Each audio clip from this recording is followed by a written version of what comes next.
네, 먼저 오늘 축복하며 나가도록 하겠습니다. 우리 앞뒤 좌우분들에게요. 오늘 맥주 감사절이니까 상반기 동안 정말 수고 많으셨습니다. 자, 이렇게 축복하겠습니다. 상반기 동안 정말 수고 많으셨습니다. 네, 정말 수고 많으셨습니다. 네, 그리고 이제 나한테 축복하는 거예요. 토닥토닥하면서 그동안 수고 많았어. 자, 이렇게 나에게 축복합시다. 그동안 수고 많았어. 다 수고 많으셨잖아요, 그죠? 네, 나도 축복하고. 자, 그 다음에는 우리가 위를 바라보면서요.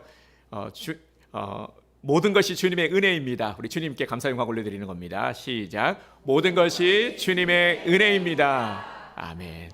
네, 모든 것이 주님의 은혜입니다. 오늘은 이런 날입니다. 우리가 잃어버렸던 우리 감사를 회복하는 날입니다. 우리가 바삐 살아가다 보면은 잃어버릴 때가 많아요. 하나님을 잃어버리고 그리고 또 감사를 잃어버리게 되죠. 이런 우리들 뭐 어쩔 수 없잖아요. 우리가 바삐 세상을 살아가다 보면 여러 가지 또 눌리기도 하고 일에 치이기도 하고 그러다 보면은 이 마음을 뺏기가 쉽습니다. 그래서 오늘 그래서 우리들을 위해서 절기를 허락하신 것이죠. 절기는 빼앗겼던 마음, 감사를 다시 회복하는 것입니다. 기억하는 것이죠. 주님께서 우리 인생 가운데 특별히 우리 1월부터 6월까지 상반기 가운데 행하신 것들을 기억하여 감사로 영광 올려드리는 것입니다. 그럴 때에 정말 모든 것이 주님의 은혜입니다. 감사가 열리게 되고 또 회복되는 것이죠. 맥주 감사절의 성경적 의미는 첫 열매의 감사입니다. 상반기 동안 지켜주시고 은혜 내려주신 그리고 많은 또 수확하게 하신 것에 감사드리는 것이죠. 동시에 다가올 우리 6개월을 하나님께 맡겨드리는 겁니다. 그런데 우리가 감사의 결산을 드리면서 감사가 더 많았습니다 라고 고백하시는 분들도 계시겠지만 그렇지 못한 분들도 계실 겁니다. 혹여나 아니 감사의 마음이 들지 않는데 어떻게 감사합니까? 우리 성경에도 보면 여호와께 감사하라라고 하는데 누군가 그러더라고요. 감사하라는 말이요 불편해요. 왜냐하면 저는 지금 감사하지 못한 상황인데 아니 자꾸 감사하라고 합니까? 감사도 감동이 돼야 감사하는 거죠. 감사하는 일이 있어야 감사하는 거죠. 아니 나는 지금 감사할 게 하나도 없는데 어떻게 감사합니까? 감사를 강요하시나요? 네, 이렇게 생각하시는 분이 우리 온드림교회는 안 계시겠지만 혹여나 조금이라도 이런 마음이 든다면은 먼저 한 가지만 기억해 주셨으면 합니다. 감사는 애서 가지는 것이 아니라요 회복하고 누리는 것입니다. 오늘 맥주 감사 주일에 이 풍성한 잔치에 우리 기쁨으로 참여하게 되기를 그리고 회복되기를 주님의 이름으로 축복합니다.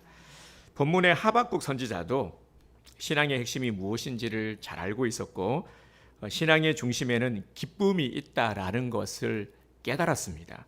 18절 자, 다시 한번 선포하겠습니다. 18절 말씀. 나는 여호와로 말미암아 즐거워하며 나의 구원의 하나님으로 말미암아 기뻐하리로다. 아멘. 하박국이 이렇게 지금 고백하고 있습니다. 즐거워하고 기뻐한다라는 것은 마음이 일단 기뻐야 되겠죠. 감격도 있고 기쁨도 있었고요. 또 삶에서도 기쁨이 가득 찼다라는 말입니다. 우리가 원하는 것이 바로 이런 모습의 삶 아니겠습니까? 마음에서도 기쁨을 느끼고 삶 또한 기쁨으로 가득 채워지는 것. 그렇죠, 여러분? 얼마나 좋겠습니까? 하박국은 도대체 무엇 때문에 이런 기쁨을 누리는 것일까요? 무슨 좋은 일이 있기에 이다지도 이렇게 기쁘고 감사하단 말입니까? 근데 사실요, 오늘 본문에서의 하박국은 결코 감사할 수 있는 상황이 아닙니다. 그가 직면한 현실은 결코 기뻐할 수 있는 상황이 아닙니다. 그 반대예요. 당장 눈앞의 현실은 구원이 아니라 멸망이요, 소망이 아니라 절망이었습니다. 이 시점은 어느 시점이냐면 이제 멸망을 앞두고 있는 예루살렘의 멸망을 앞두고 있는 시점입니다. 이미 하나님의 말씀은 임했고요. 이제 심판에 대한 경고가 임했고 이 멸망 앞에서 두려움과 불안함을 느끼고 있을 때였습니다. 그래서 16절을 보면 이 심경이 잘 드러나 있죠. 내가 들었으므로 내 창자가 흔들렸고 그 목소리로 인하여 내 입술이 떨렸도다. 무리가 우리를 치러 올라오는 환난 날을 내가 기다림으로 내 뼈에 썩이는 것이 내 뼈에 들어왔으며 내 몸은 내 처소에서 떨리는도다. 아멘. 하박국은 앞으로 이제 일어날 일, 바벨론의 침공과 예루살렘의 파멸을 내다보면서 뼈가 떨리고 입술이 흔들리는 극심한 두려움을 느꼈습니다.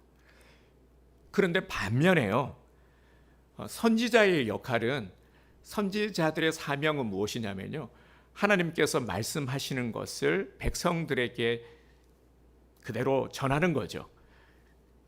하나님의 말씀을 선포하는 겁니다.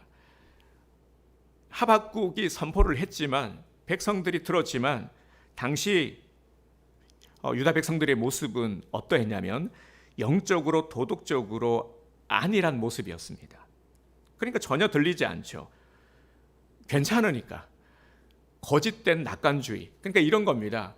아니, 지금 우리 잘 살고 있는데 무슨 소리냐고. 아유, 저런 미친놈을 봤나. 저 무슨 저 헛소리를 지금 짓거리고 있냐. 아니, 아무 일도 일어나지 않잖아. 뭐 아무런, 우리 잘 살고 있는데 별일 없는데. 그리고 그냥 낙관주의. 아유, 그냥 괜찮을 거야. 앞으로 또 괜찮아질 거야. 이런 모습이었습니다. 이들은 그들이 원하는 대로 잘 살고 있었으니까요. 예루살렘 성전을 마치 또 자신들을 영원히 지켜주는 이 부족처럼 여겼습니다.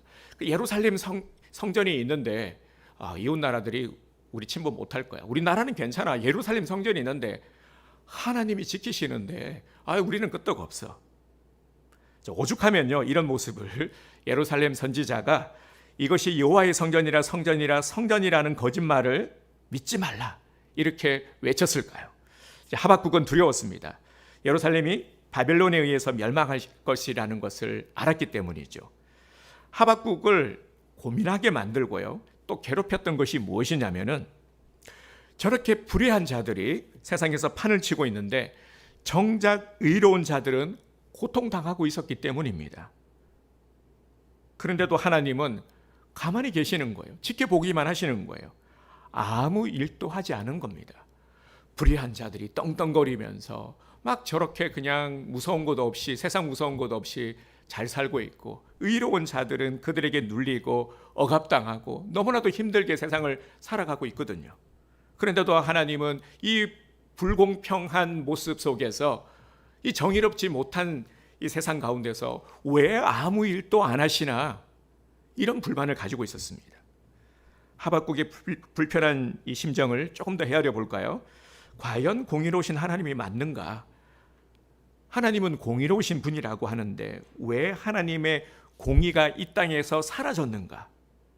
왜 나라가 이렇게 개판이 되었는데도 아무것도 안 하고 가만히 계시는가? 자, 이러한 의문이 꼬리에 꼬리를 물면서 하박국을 괴롭혔습니다. 이해되지 않거든요. 그는 불의한 자들이 의로운 자들을 업신여기고 모욕하는 모습을 보면서 너무나도 속상했습니다. 마음이 상했습니다. 정말 하나님이 무관심한 것 같아서 원망스러웠습니다. 그러면 이런 모습이요, 지금 이 하박국의 모습이 믿음이 없었어입니까? 아니죠. 하박국은 불의한 세상 가운데서도 하나님의 살아계심을 믿었고 하나님의 말씀을 선포했고요, 하나님을 의지하였고 하나님과 동행하는, 마치 노아와 같은, 노아가 어떤 평가를 받았던 사람입니까? 당대 의인이라 그렇게 칭송받지 않았습니까? 저는 이 하박국을 보면서 노아와 같은 그런 모습을 지니고 있는 것 같습니다. 당대 의인이라 할 수가 있죠. 따라서 하박국의 의심은 의심 자체에서 나오는 의심이 아니라, 우리 그런 거 있잖아요. 믿고자 하는데 안 믿어지니까 생기는 의심. 이런 것들이요. 이런 것인 거죠. 우리는 이 의심의 마음을 좀 구별할 필요가 있습니다. 경험해 보신 분들이 계실 텐데요. 신앙생활을 하다 보면은 많은 의구심을 우리가 가지게 됩니다. 믿음이 없기 때문에 하는 질문도 있고요.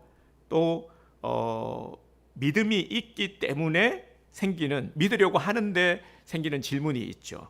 예를 들어서 안티크리스찬들이나 이단들이 이렇게 질문을 해요. 근데 이거 조심해야 되는 게 뭐냐면 우리가 이제 이단에 대한 예방책으로 이렇게 질문을 할 때 피하세요라고 말합니다. 그게 우리가 연약해서가 아니라요.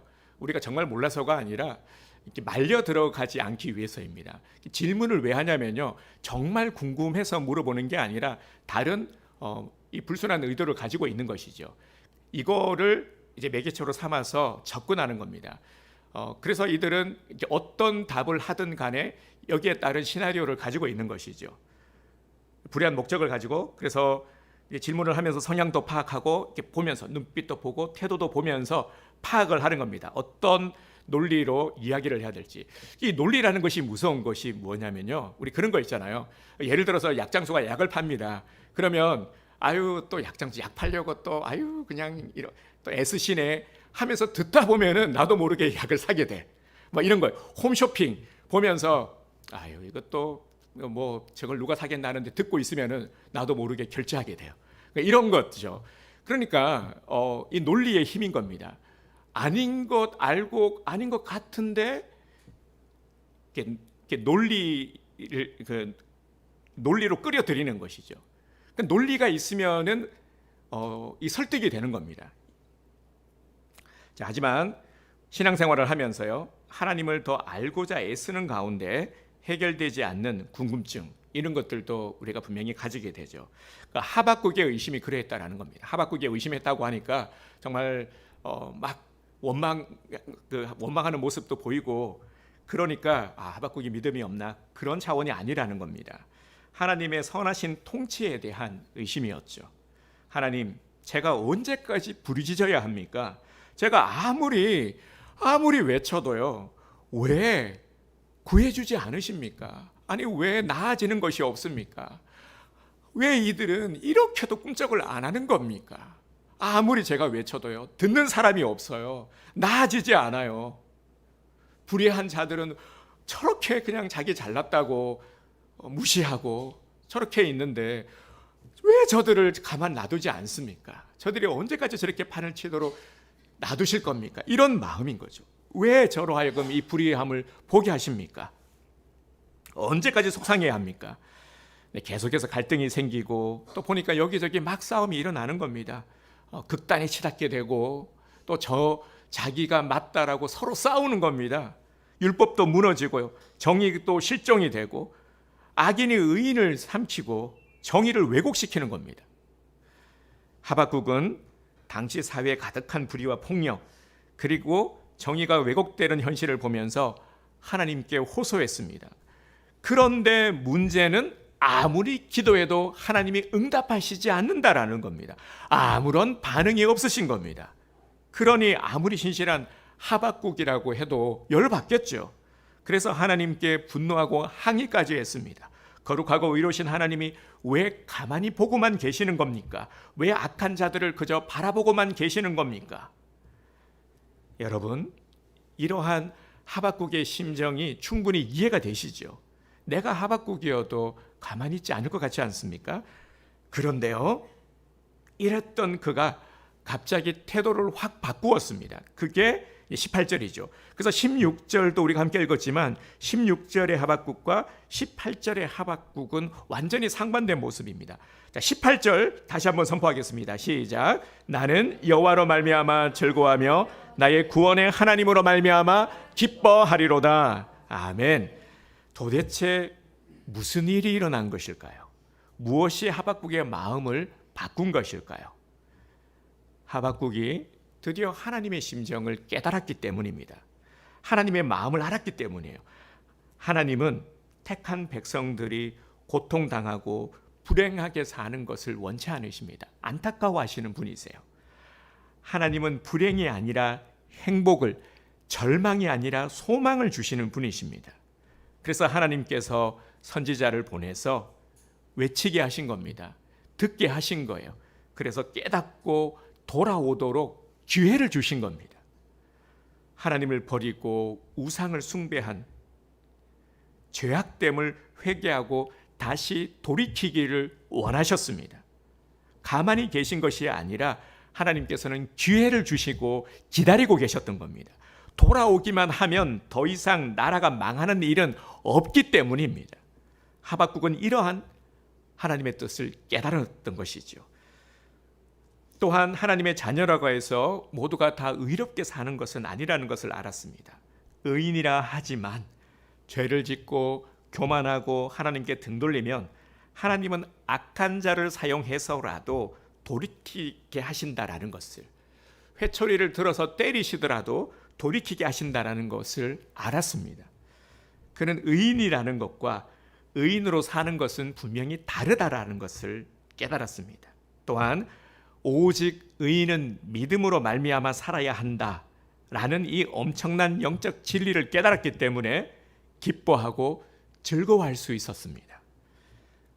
의로운 주장을 한다고 해서, 의로운 말을 한다고 해서 의인이 아니라 그럼에도 오직 믿음으로 말미암아 사는 사람이 의인입니다. 진정한 의인은 오직 믿음으로 사는 사람입니다. 믿음이란 하나님의 모든 방법은 의롭다 하는 것을 인정하며 하나님의 조치를 받아들이는 것입니다. 받아들이는 것이 믿음입니다. 또한 믿음이란 하나님의 선하심을 인정하는 것입니다. 선을 행하는 자들에게만이 아니라 악인에게도 햇빛과 단비를 주시는 하나님의 선하심을 인정하는 것입니다. 하나님의 통치를 받아들이고 인정하는 것이죠. 우리는 어떤 심보냐면요, 어떤 심보가 있냐면은 내가 싫어하는 것들은 다 사라져야 된다라고 생각합니다. 내가 싫은 것은 사라져야 돼. 내가 꼴보기 싫은 사람은 없어져야 돼. 내 눈에서 사라져야 돼. 이런 심보가 있어요. 안 그렇습니까? 잘 생각해 보세요.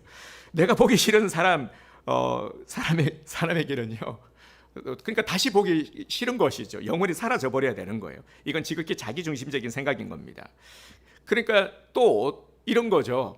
내 생각은 옳고 너는 틀린 거야. 그죠? 자기 생각과 방법은, 내가 하는 것은 다 옳고 네가 하는 것은 다 틀린 거야. 이런 심보. 상대방에게 있어서 작은 허물이라도 발견되면은 심판이 임해야 돼. 당장에 저 쳐죽일 놈 지금 벌 받고 사라져 버려야 돼. 근데 내가 잘못을 해. 그러면은 그럴 수 있는 거예요. 나는 그럴 수 있어. 뭐 나만 그런가? 다 그런데 뭐 괜찮아 나는. 그러니까 한없는 용서가 내게는 임해야 돼. 너는 벌 받아야 되고 사라져야 되고 나는 한없는 은혜가 필요하고 용서받아 마땅하다 여기는 거죠. 자, 그럼에도요 하나님이 아무런 조치를 취하지 않고 두고 보시는 것은 구원의 기회를 주시기 위해서이다 라는 것을 우리는 성경을 통해서 분명히 발견하게 됩니다. 하박국도 이것을 깨닫게 된 것이죠. 우리 하나님은 공의의 하나님이시지만 또 사랑의 하나님이십니다. 하나님의 의는 사랑으로 완성이 됩니다.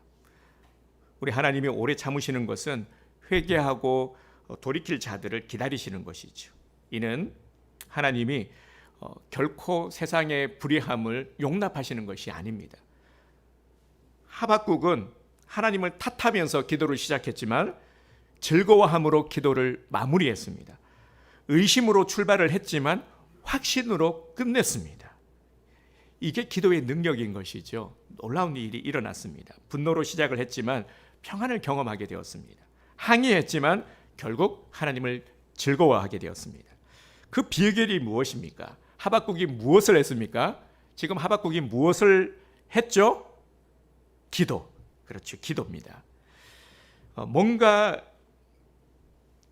기대하고 있었는데 그 새로운 뭔가 방법, 비결이라고 하니까 뭔가 새로운 것이 나올 줄 알았는데 기도하니까 조금은 실망하신 분들도 계실지 모르겠어요. 교회에서 맨날 설교할 때 보면은 맨날 듣는 얘기가 기도하라. 그죠?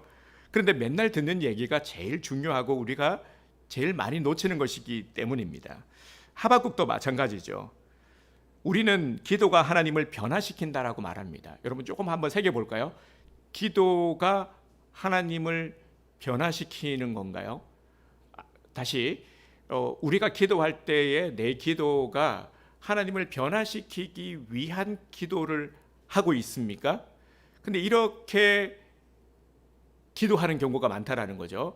이게 맞는 것 같으면서도 뭔가 좀 이상하다라는 생각이 드시죠? 내 기도가 하나님을 변화시키는 기도. 하나님은 무엇을 통해서 역사하십니까? 분명 기도를 통해서 역사하세요. 자, 그런데 대부분 기도할 때의 기도의 내용을 보면요, 이제 우리 스스로를 한번 돌아봅시다. 기도할 때 어떻게 기도하냐면 나는 안 움직이려고 하고 하나님을 움직이려고 하는 거예요. 하나님, 제발 빨리 좀 움직여 주세요. 빨리 이거 해결해 주세요. 저 급합니다. 빨리 돼야 돼요. 합격해야 돼요. 이거 채워져야 돼요. 해결돼야 돼요. 그러니까 하나님을 변화시키고 하나님을 계속 움직이려고 하는 거예요. 이런 기도를 많이 하죠. 자기는 가만히 있으면서 이렇게 하나님께 지시하고 조정하는 기도를 우리가 드릴 때가 많다라는 것입니다. 나의 기도를 한번 돌아보기를 원합니다. 그러나 진정한 믿음의 기도는 기도하면 할수록 하나님의 뜻을 깨닫는 기도로 변화됩니다. 일단 기도하는 것이 중요하죠. 안 하는 것보다 기도하는 것이 100배, 1000배 낫다. 맞습니다. 근데 기도하면서요, 함께 우리가 말씀을 묵상해야 됩니다. 그러면 우리의 방향이 잡힙니다. 우리가 놓쳤던 것들을 깨닫게 되죠. 기도만 하게 되면은 하나님을 움직이려고 하는 기도로 이렇게 편협해질 수 있지만 말씀을 통해서 기도하게 되면은 하나님의 뜻을 깨닫는 기도로 바뀌게 되는 것을 경험하게 됩니다. 의심이 처음에는 하박국처럼 의심으로 시작을 했지만 하나님 어떻게 이럴 수가 있어요? 라고 시작을 했지만 확신에 이르게 되고요. 아, 그렇구나. 하나님의 마음은 이런 거였구나. 그리고 분노에 가득 차 있었지만 마음이 이런 분이 가라앉게 되는 겁니다. 평안을 누리게 되고요. 조용히 하나님의 때를 기다리고 하나님의 방법을 받아들이게 됩니다. 그리고 마침내 하박국 선지자처럼 하나님을 즐거워하게 되는 것이죠. 하박국이 이걸 깨닫고 나서 후에 그의 고백이 완전히 달라졌습니다. 19절도 우리 함께 선포할까요? 자, 19절 시작. 주 여호와는 나의 힘이시라. 나의 발을 사슴과 같게 하사 나를 나의 높은 곳으로 다니게 하시리로다. 아멘. 하박국의 태도가 어떻게 달라졌습니까? 하박국은 눈앞에 보이는 현실, 현재만 바라보지 않고 소망의 주님, 그러니까 미래의 소망에 초점을 두었습니다. 이 소망의 기초를 두게 된 것이죠. 자신이 지금 처한 상황은 여전히 암울하지만 하나님은 언젠가 모든 것을 바꾸어 놓으실 것이라는 것을 소망하게 된 것입니다. 유다 백성들의 죄로 인해서 그들의 죄 때문에 결국 망하도록 두셨던 하나님이시지만 언젠가 유다 백성을 다시 회복시킬 능력을 갖고 계시고 지금은 강한 바벨론이 지배하고 있지만 하나님께서 그들의 교만을 꺾으시고 반드시 백성들을 다시 구원해 내실 것이라는 이 믿음을 가지게 된 것입니다. 하박국의 믿음은 이스라엘에 행하신 이 하나님의 역사들 여기에 기초를 해서 지금 소망을 하고 있는 것이죠. 그래서 여호와는 나의 힘이시다 라고 고백하고 있는 것입니다. 여호와는 나의 힘이시다. 지금까지 행하신 역사 가운데 행하신 우리 민족 가운데 행하신 하나님의 능력, 출애굽을 하게 하신 하나님, 홍해를 가르고 진행하게 하셨던 하나님, 광야를 진행하게 하셨고 기브온 전쟁에서 태양을 멈추게 하신 그 하나님, 이 하나님을 주목하는 것입니다. 자, 오늘 우리에게 주는 영적 메시지가 무엇입니까? 신앙생활이 무엇인지를 알아야 된다라는 겁니다. 신앙생활은 생각의 변화, 가치관의 변화입니다. 진정한 신앙인은 하나님에 대한 생각, 세상에 대한 생각, 나 자신에 대한 생각이 하나님 중심으로 달라지는 것입니다. 내 중심에서 생각하는 것이 아니라 하나님 중심에서 생각하게 되는 것이죠. 뿐만 아니라 눈앞에 어떤 문제, 현실에 매몰되지 않고 미래의 소망을 가지고 살아가게 됩니다. 그래서 다윗처럼 고백하게 되죠. 주 여호와는 나의 힘이시다. 우리도 한번 함께 고백해 볼까요? 주 여호와는 나의 힘이십니다. 주 여호와는 나의 힘이십니다. 우리도 다윗처럼 하박국처럼 이렇게 고백할 수 있게 되는 것입니다. 사랑하는 성도 여러분, 지금 나는 어떤 모습으로 살아가고 있습니까? 무슨 힘으로 살아가고 있습니까? 내가 의지하는 것은 무엇입니까? 대부분 사람들은 힘을 가지려고 하죠. 세상에서 힘을 가지려고 합니다. 돈을 버는 이유가 무엇입니까? 힘을 가지려고, 업신여김을 당하지 않으려고. 왜 그러냐면은 현실에서 많은 서러움을 경험했거든요. 없을 때에.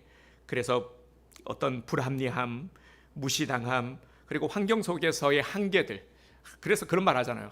내가 돈만 있었어도 내가 이렇게 무시를 당했을까? 내가 이런 대접을 받았을까? 이게 안 됐을까? 이런 것들이잖아요. 내가 돈만 있었으면 우리의 대치동 학원 보냈으면은 그러면은 좋은 대학도 들어갔을 텐데, 이런 마음들이 부모니까 그런 마음들이 있는 거죠. 그러니까 이 원인이 돈에 두고 어떻게든 돈을 가지려고 하는 겁니다. 어딜 가나 힘을 얻기 위해서 애를 쓰죠. 돈, 권력, 지위. 그래서 돈이 생기면은 막 힘이 나고, 반면에 또 막 돈이 없으면은 막 의기소침해서 불 죽고 그러지 않습니까? 자본주의 세상에서 참 이 돈의 힘은 거부하기가 힘들죠. 돈을 악착같이 끌어모으는 사람은요, 그 돈이 자신의 인생을 책임져 줄 것이다, 즐겁게 해줄 것이다 라는 그런 기대 때문입니다. 근데 문제가 무엇입니까? 내가 쌓은 돈이, 권력이 과연 내 기대대로 나를 지켜줄 수 있을까요? 나를 책임져 줄 수 있을까요? 사람들은 자신이 믿었던 힘에 배신당하는 것을 경험하게 됩니다. 그래서 우리가 조금만 시야를 열어서 보게 되는데, 알 수 있는데, 우리는 내가 보려는 것만 보려고 해요. 상당히 우리가 생각하는 것보다 시야가 좁아집니다. 시간이 지날수록 우리가 살아가면서 이 시야가 점점 좁아지는 것을 보게 됩니다. 그래서 한치 옆을, 앞까지는 아니더라도 옆도 잘 보지 못해요. 옆을 보면은 교훈을 얻을 수 있잖아요. 이렇게 하면 안 되는 거구나. 그런데 내가 보려는 것만 보고 계속 그것에 매여 있는 것이죠. 그러다 보니까 계속해서 상처를 반복하게 됩니다. 구약의 사울 왕이 그 대표적이죠. 사울 왕이 가장 안타까운 사람 중에 한 사람이죠. 사무엘이 왕으로 기름을 부었습니다. 왕으로. 근데 왕을 세웠을 때 아무나 세우지 않잖아요. 그래서 성경이 사무엘에 대해서 어떻게 평가를 하냐면은 외모가 준수했어요. 이제 성경이 준수했다 그러면은 대단한 거잖아요. 그죠? 성경이 칭찬하는 거는 엄청난 겁니다. 외모도. 그러니까 그 당시에 모든 사람들이 흠모할 만한 그런 용모를 갖춘 사람이었다라는 거죠. 또 사울은 참으로 겸손한 사람이었어요. 하지만 결국 자기가 만든 우상에 자기가 배신을 당하게 된 것이죠. 그래서 사울은 차라리 왕이 되지 않았더라면은 참 행복하게 잘 살았을 것 같은 사람인데 안타깝죠. 그러면 우리는 무엇으로 살아야 됩니까? 우리는 오직 하나님이 주시는 힘으로 살아가야 합니다. 주 여호와는 나의 힘이시라. 이것이 나의 고백이 되어야 합니다. 하나님의 힘은 현실을 이기게 하는 능력입니다. 환경을 이기는 힘입니다. 우리가 정말 많은 것들을 경험하지만 이 경험을 통해서 더욱더 하나님을 깨달아 가야 하는 것입니다. 현재의 고난, 이런 것들을, 그래서 우리가 어려움을 경험해야 또 은혜를 우리가 성취하게 되는 것이죠. 고난을 이기게 하시는 능력이 하나님으로부터 내게 온다라는 것을 틀림없이 경험하게 하십니다. 우리는 이것을 더 많이 경험해야 되는 것이죠. 그래서 모든 것을 다 빼앗겨도요, 하나님만 잃어버리지 않으면은 나는 모든 것을 잃지 않은 겁니다. 하지만 반대로 모든 것을 가져도 하나님을 잃어버리면 결국 모든 것을 다 잃어버린 겁니다. 여러분, 지금 하나님이 나와 함께 하심을 믿으십니까? 정말 하나님이 나와 함께 하심을 믿으십니까? 그러면 우리는 모든 것을 다 가진 사람입니다. 너무 당연한 거죠. 하나님이 모든 것 되시고 전지전능하시고 능력이 있으신 분이신데, 이런 하나님이 나와 함께 하시면 내가 모자라도 할 수 없어도 하나님이 나를 되게 하시는 겁니다. 이게 성경적인 원리죠. 내 능력으로 내가 무엇인가를 찾아서 열심히 해서 이루는 것이 아니라 부족하지만 나의 믿음을 보시고 하나님이 나를 축복하시사 되게 하시는 겁니다. 하나님이 일하시는 거예요. 그래서 나를 보고 하나님이 일하실 수 있게끔 우리가 살아가야 하는 것. 이게 믿음 생활, 이게 신앙 생활인 것이죠. 근데 문제는요, 하나님이 보이지 않는다라는 겁니다. 하나님이 보이지 않아요. 유다가 바벨론에 의해서 넘겨질 때 이 당시의 상황에서도 하나님이 보이지 않았어요. 그래서 사람들이 하나님 무서운 줄 모르는 거죠. 왜냐하면 안 보이니까, 당장 내 눈에 안 보이니까. 그래서 세상을 따라가는 겁니다. 세상의 유혹을 받고 이 영향을 받는 겁니다. 아무리 외쳐도 안 보이니까. 하나님의 힘은 눈에 보이지 않지만 하지만 엄청난 능력이 있습니다. 예수님이 십자가의 처형을 당하실 때도요, 어땠습니까? 이때도 똑같았죠. 예수님이, 하나님의 아들이 십자가의 처형을 당하셔요. 그 사람들이 막 비웃었죠. 하나님의 아들이라면서 저 봐라, 저 채찍 맞고 저 아파, 아유 저거 봐라. 아니 네가 하나님의 아들이면 스스로 구원해봐. 못 구원하잖아. 막 깔깔깔 침 뱉고 모욕하고 비웃지 않았습니까? 안 보이니까요. 그런데 유대 종교 지도자들, 그들의 힘은 보였거든요. 막강한 파워. 그 앞에 고개 숙였잖아요. 로마의 힘, 유대 종교 지도자들의 힘, 이것이 야합해서 결국 예수님을 십자가에 매달았죠. 예수님은 철저히 세상의 힘에 의해서 죽임을 당하셨습니다. 비록 무기력하게 십자가에 못 박히셨지만 놀랍게도요, 그 무기력함, 세상이 무시하고 세상이 욕하는 그 무기력한 모습의 그 방식을 통해서 하나님의 능력을 드러내셨습니다. 악한 자들의 힘을 꺾으시고 마침내 부활을 통해서 구원의 길을 활짝 여셨습니다. 세상에 그 누구도 할 수 없는 이 엄청난 일을 예수님께서 해내셨죠. 세상을 보면은 힘 있는 자들에 의해서 세상이 움직여지는 것 같습니다. 빌 게이츠, 우리가 막 부러워하는 사람들이 나도 저런 인생 하루라도 살아봤으면 좋겠다. 빌 게이츠, 일론 머스크, 최태원, 이재용, 나 진짜 이재용 아들로 태어났으면, 이재용 딸이었으면 얼마나 좋을까, 막 이런 말들 하잖아요, 그죠? 그런 생각 해보셨죠? 네, 해봤으면서. 네. 세상의 힘이 대단해 보이고요. 이런 사람들에 의해서, 이런 파워에 의해서 세상이 움직여지는 것 같지만 아닙니다. 진리의 힘이 훨씬 더 강합니다. 결국 세상을 주관하시는 이는 누구십니까? 하나님이십니다. 아무리 세상에서 힘을 가진, 역사적으로도요, 네로왕 같은 그런 인물, 굵직한 인물들이 아무리 난리를 쳐도요, 세상은 결국 하나님이 주관하시는 겁니다. 그 사람들도 다 죽었어요. 네, 우리가 우러러 보는 힘, 그 힘도 결국 한계가 있습니다. 바벨론도 역사 속에서 사라지지 않았습니까?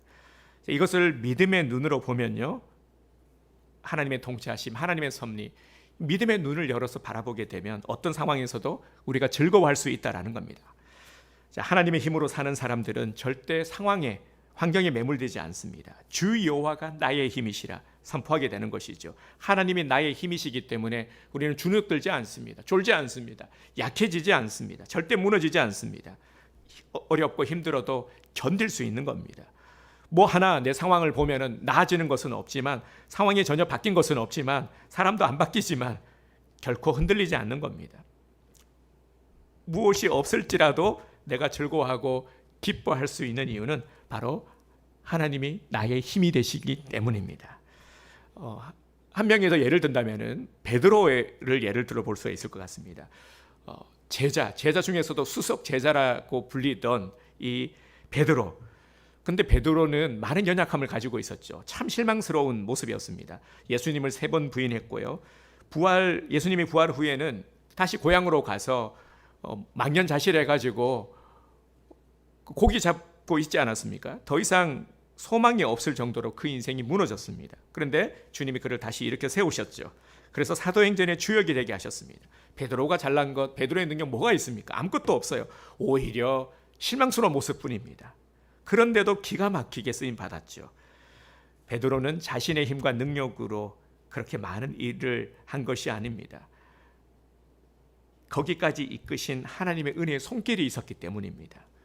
우리의 인생 우리는 항상 따집니다. 나 없는데 잘났느냐, 못 났느냐, 힘이 있느냐 없느냐, 뭘 가지고 있느냐 없느냐, 자꾸 여기에 우리가 매몰되는 겁니다. 나는 못하는데, 지금 여건이 안 되는데, 여유가 안 되는데, 나는 돈도 없는데, 나 못해.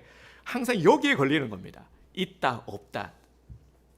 그런데 이게 아니라는 겁니다. 이 시선을 확 바꿔버려야 돼요.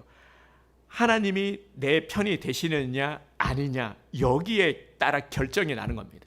내 인생의 판가름도 하나님이 내 편이 되시느냐 안 되시느냐, 이겁니다. 여기에 따라 결정이 나는 겁니다.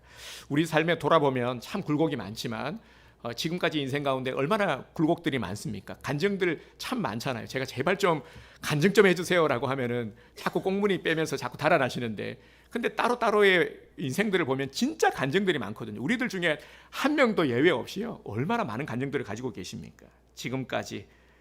하지만 굴곡이 많았지만 결국 합력하여 구원을 이루어 내실 것입니다. 지금도 상황 가운데 나아지는 것은 없어 보이지만 소망의 주님을 바라보면서 우리가 기뻐할 수 있는 것이죠. 하나님께서 나와 함께 하시고 함께 하심을 믿는다라면 기뻐할 이유가, 전제 조건이 충족이 되는 겁니다. 그리고 이루실, 연약한 나를 통해서 이루실 하나님을 바라보면서 우리는 더 기뻐하고 감사드릴 수 있는 것이죠. 기대하며 살아갈 수가 있는 것이죠.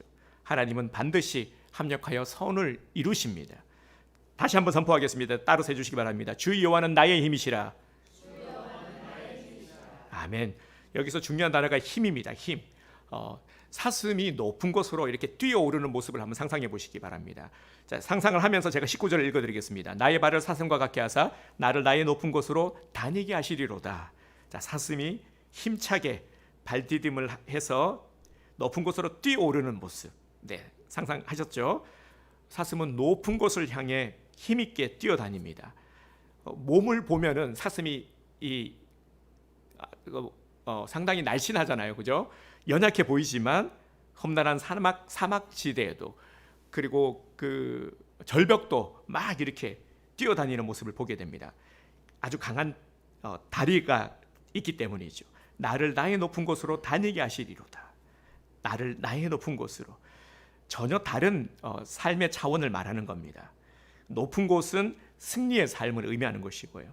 그러니까 하나님이 주시는 힘으로 살아갈 때 내 차원은, 내 삶의 차원은 다르다라는 겁니다. 눈에 보이는 것이 다가 아니다라는 것을 명심하십시오. 하나님은 우리에게 전혀 다른 삶을 살아갈 수 있는 이 영적 에너지를 공급해 주십니다. 지금도 공급해 주시는 겁니다. 말씀을 들으면서 힘이 나지 않습니까? 그래, 막 눈이 떠지고 그래야 되는 거죠. 네, 눈이 떠져야 되는데, 네, 떠져야 돼요. 네. 자, 주 여호와로 나의 힘으로 살아갈 때에 달라지는 것입니다. 달라지는 것이에요. 주위 환경에 상관없이 여호와로 인해서 즐겁고 기쁨이 넘치는 삶을 살아가게 되는 것입니다. 이게 바로 우리가 누려야 될 삶의 모습입니다. 그래서 교회는 매주 잔치집 같아야 하는 것이죠. 꼭 이렇게 절기 때만 잔치가 아니라 매주 잔치집 분위기여야 됩니다. 여호와로 인해서 즐거워하는 것이, 여기저기서 간증들이 막 터지는 겁니다. 이게 우리 교회의 모습이 될 줄 믿습니다. 네, 그래서 맥주 감사절 오늘 예배를 드리는 이 시간, 우리 한 가지 결단을 하기를 원합니다. 이 말씀을 마무리하기를 원하는데요. 조금 세련되게 표현을 제가 하자면요, 전방위적인 감사, 절대 감사로 살아갑시다. 네, 전방위적인 감사, 절대 감사는요, 이 환경에 따라서 드리는 감사가 아닙니다. 우리의 감사는 다릅니다. 일반적인 감사는 좋은 일이 있어야 감사하지, 감사할 일이 있어야 감사하지, 이게 조건적인 감사입니다. 그래서 조건이 충족이 안 되면 어떻습니까? 원망하게 되죠. 그래서 일기예보 같이 좋았다, 나빴다를 반복하게 되는 겁니다. 나빴다, 좋았다, 어제는 좋았는데 오늘은 울상이고요. 그러나 절대 감사는, 나 정말 내가 생각해도 진짜 너무 별 볼 일 없는데, 보잘것 없는데 이런 나를 구원하셨어. 이 크신 은혜를 내가 입고 주님이 나와 함께 하시고 내 삶을 축복해 주시고 이끄신다. 와, 나는 너무 감사해. 이 큰 감사를 지녔기 때문에 어떤 상황, 어떤 조건 속에서도 크게 요동함이 없는 겁니다. 너무 큰 감사를 지니고 너무 큰 은혜를 입고 살아가기 때문에. 우리 그런 말이 있잖아요. 기도하는 사람과 봉사하는 사람은 사탄이 시험할 수 있지만 감사하는 사람은 사탄이 시험하지 못한다. 네, 그래서 감사가 짱이다라는 거죠. 내가 감사할 때에 모든 시험을 이길 수 있습니다. 감사는 모든 시험을 이기게 하는 능력인 것입니다.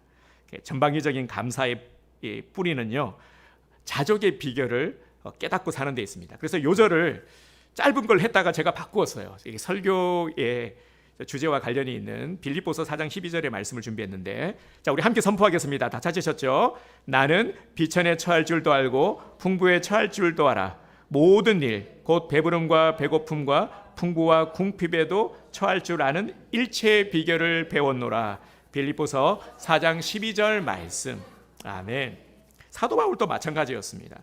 바울은 내가 어떤 상황에 있든지 내가 거기에 구애받지 않고 그것을 넘어선 삶을 살 수 있었던 것은 자족의 비결을 깨달았기 때문이다 라고 고백하고 있습니다.